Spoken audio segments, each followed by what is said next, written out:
संभवतः द्रौपदी भारत की वह प्रथम महिला है जिसके 5 पति थे, या वह 5 पुरुषों के साथ रमण करती थी। लेकिन सबसे बड़ा सवाल यह कि क्या आज के लोग यह समझते हैं कि द्रौपदी ने विवाह तो सिर्फ अर्जुन से ही किया था, तो क्या उसका रिश्ता सभी के साथ नहीं था? पांडवों को 12 वर्ष का वनवास और 1 वर्ष का अज्ञातवास मिला था। इस दौरान पांचों पांडव एक कुम्हार के घर में रहा करते थे और भिक्षाटन के माध्यम से अपना जीवन यापन करते थे। ऐसे में भिक्षाटन के दौरान उन्हें द्रौपदी के स्वयंवर की सूचना मिली। एक यंत्र में बड़ी सी मछली घूम रही थी। उसकी आंख में तीर मारना था और वह भी तैल पात्र में उसकी परछाई देखकर। यह भी कि एक नहीं, पूरे 5 तीर मारना थे। अर्जुन ने यह प्रतियोगिता जीत ली। तब जरासंध, शल्य, शिशुपाल तथा दुर्योधन, दूह, शासन आदि कौरव भी उपस्थित थे। उस दौरान बहुत विवाद हुआ क्योंकि पांचों पांडव ब्राह्मण वेश धारण कर पहुंचे थे। लेकिन श्रीकृष्ण के दखल से आखिर द्रौपदी का विवाह हो गया। पांचों पांडवों से उसका विवाह कैसे हुआ या पांचों पांडवों की वह पत्नी कैसे बन गई, यह बहुत लंबा किस्सा है। कहते हैं कि द्रौपदी अपने पिछले जन्म में बहुत सुंदर युवती थी।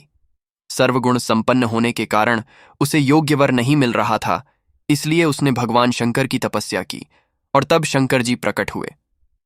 उस समय द्रौपदी ने हड़बड़ाहट में 5 बार वर मांगे, इसलिए उसे शिवजी के वरदान के कारण इस जन्म में 5 पति प्राप्त हुए।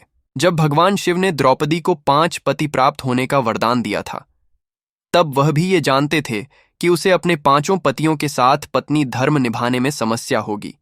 इसीलिए उन्होंने द्रौपदी को ये वरदान भी दिया कि वह प्रतिदिन कन्या भाव यानी कौमार्य को प्राप्त कर लेगी।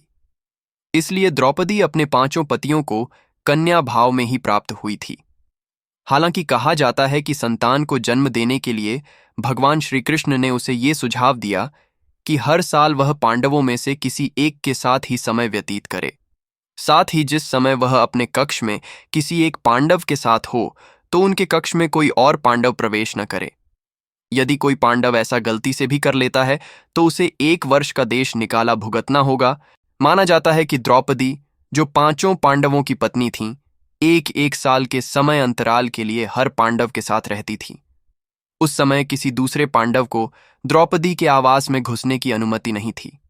इस नियम को तोड़ डरने वाले को 1 साल तक देश से बाहर रहने का दंड था। एक बार यह दंड अर्जुन को भुगतना भी पड़ा था।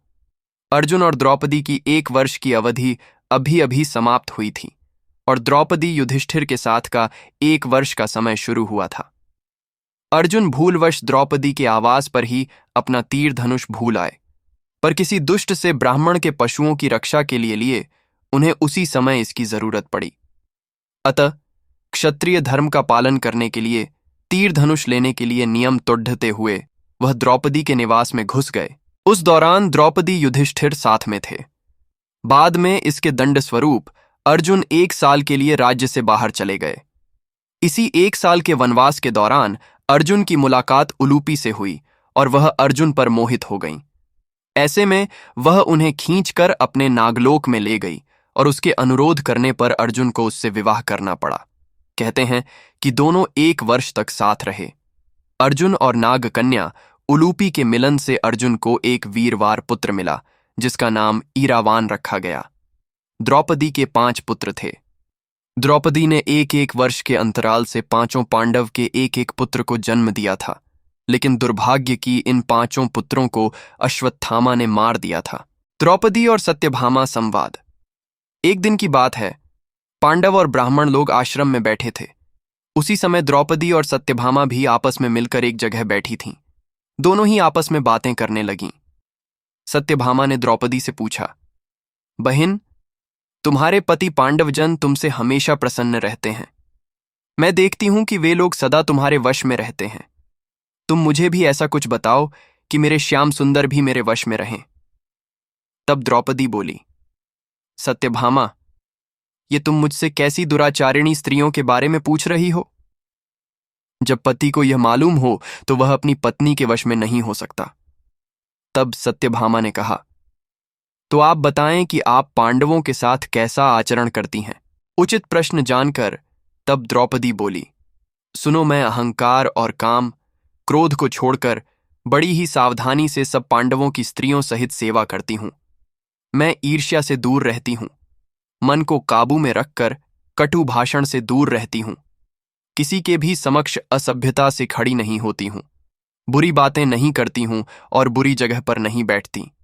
पति के अभिप्राय को पूर्ण संकेत समझकर अनुसरण करती हूं। देवता, मनुष्य, सजा धजा या रूपवान कैसा ही पुरुष हो, मेरा मन पांडवों के सिवाय कहीं नहीं जाता। उनके स्नान किए बिना मैं स्नान नहीं करती। उनके बैठे बिना स्वयं नहीं बैठती। जब जब मेरे पति घर में आते हैं, मैं घर साफ रखती हूँ। समय पर भोजन कराती हूँ। सदा सावधान रहती हूँ। घर में गुप्त रूप से अनाज हमेशा रखती हूँ। मैं दरवाजे के बाहर जाकर खड़ी नहीं होती हूँ। पतिदेव के बिना अकेले रहना मुझे पसंद नहीं। साथ ही सास ने मुझे जो धर्म बताए हैं, मैं सभी का पालन करती हूँ। सदा धर्म की शरण में रहती हूँ। तो दोस्तों, कैसा लगा आज आप लोगों को हमारा वीडियो? आशा करते हैं सभी को पसंद आया होगा। पसंद आया तो हमारे चैनल को सब्सक्राइब जरूर करें।